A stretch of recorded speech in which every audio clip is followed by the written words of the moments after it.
В рамках реализации национального проекта образования в сельском поселении Плиево возводится школа на 720 ученических мест. Как сообщили в пресс-службе регионального Минстроя, на данный момент строители ведут работы по армированию и пароизоляции. На стадии завершения находится кладка стен. В скором времени начнется внутренняя отделка здания и монтаж различных коммуникационных систем. Объект планируется сдать в эксплуатацию до конца текущего года.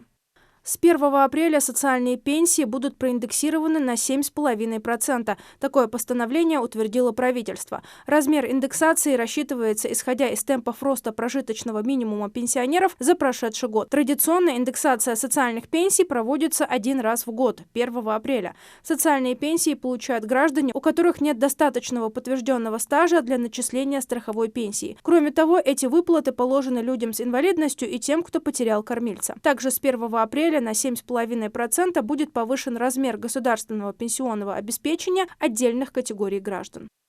В Назране начат ямочный ремонт автодорог, сообщили в пресс-службе мэрии города. В настоящее время работы проводятся на улицах Московская, Базоркина и Набережная. Некоторые участки дорог уже отремонтированы с соблюдением необходимых технологий. На оставшихся улицах реконструкция асфальтированного покрытия будет проведена до окончания священного месяца Рамадан. Сегодня свой профессиональный праздник отмечают военнослужащие и гражданский персонал войск Национальной гвардии России. Он был учрежден указом президента в 2017 году. История войск Национальной гвардии России уходит корнями в эпоху Ивана Грозного, когда появились войска, преданные лично царю. В разное время эту задачу выполняли различные службы и войсковые части, казачьи полки и подразделения. На сегодняшний день войска Национальной гвардии страны выполняют важные задачи: защита страны, борьба с экстремизмом, организованной преступностью и охраной правопорядка. Компания АСМ Групп, занимающаяся реставрационными работами в горной части региона, начала сотрудничество с Российским этнографическим музеем по выявлению архивных материалов касаемо истории и башенных комплексов республики.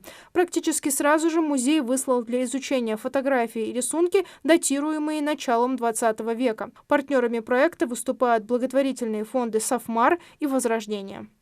В Ингушетии пройдет всероссийская ярмарка трудоустройства «Работа в России. Время возможностей», где будут представлены более 10 тысяч вакансий 13 регионов России и более 500 вакансий Ингушетии.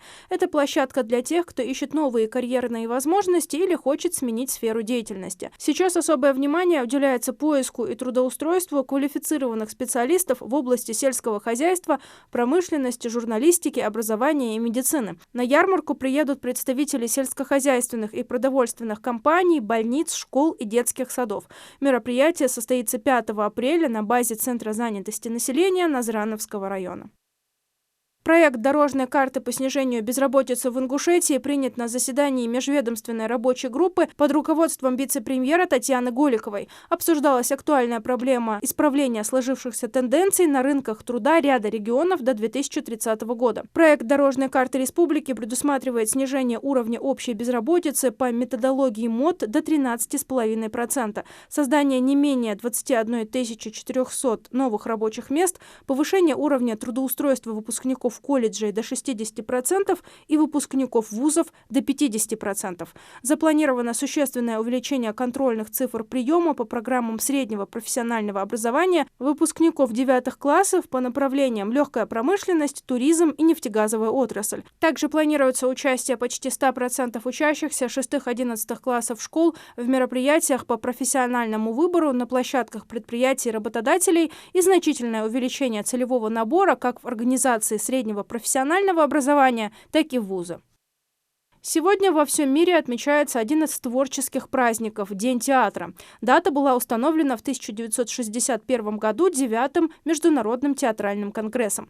Всемирный день театра – это не просто профессиональный праздник мастеров сцены и всех работников театра. Это праздник для миллионов неравнодушных зрителей. Упоминание о первой театральной постановке датируется 2500 годом до нашей эры. Первая театральная игра состоялась в Египте. Сегодня в театрах многих стран мира проводятся различные театральные фестивали, праздничные постановки и показы лучших спектаклей.